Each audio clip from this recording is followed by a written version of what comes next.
ஜொல்லிங் ஆக்குற இந்த மத்தி மீன் குழம்பு நிறைய பேருக்கு பிடிக்கும். ஆனா சிவாஜி கணேசன் சார் முதல் மரியாதை படத்துல சாப்பிட்ற ஸ்டைல பார்த்து இந்த மத்தி மீன் குழம்புக்கே ஒரு தனி மரியாதை வந்துருச்சு. அவர் குரலை கேட்டுட்டே சாப்பிடுவோமா? யாரு? வெளிய மழையா? மழைதே. நீ எங்க இருக்க? தான பாத்த. ஏன் மீன் குழம்பு வாசனை புடிச்சு வந்துட்டியோன்னு நினைச்சேன். உட்காரியா? மணக்க மணக்க மீன் குழம்பு வச்சிருக்கேன். மீன் குழம்பா? இந்த காலத்து சரிக்கு யார் ஒழுங்கா மீன் குழம்பு வைக்கிறாங்க?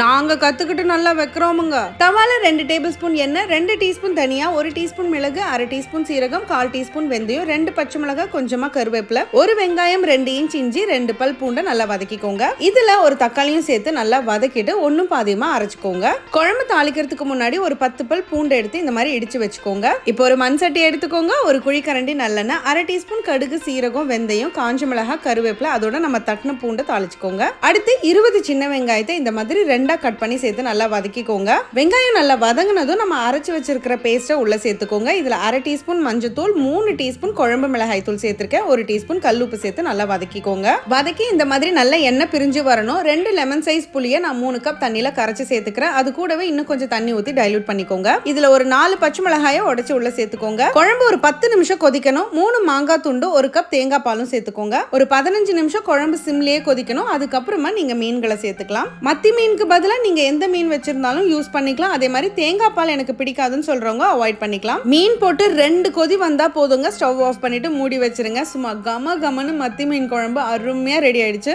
அதுவும் இந்த மசாலா எல்லாத்தையுமே அம்மியில அரைச்சு செய்யும் போது அந்த காலத்துல நம்ம பாட்டி செஞ்ச மாதிரியே இருக்கும்.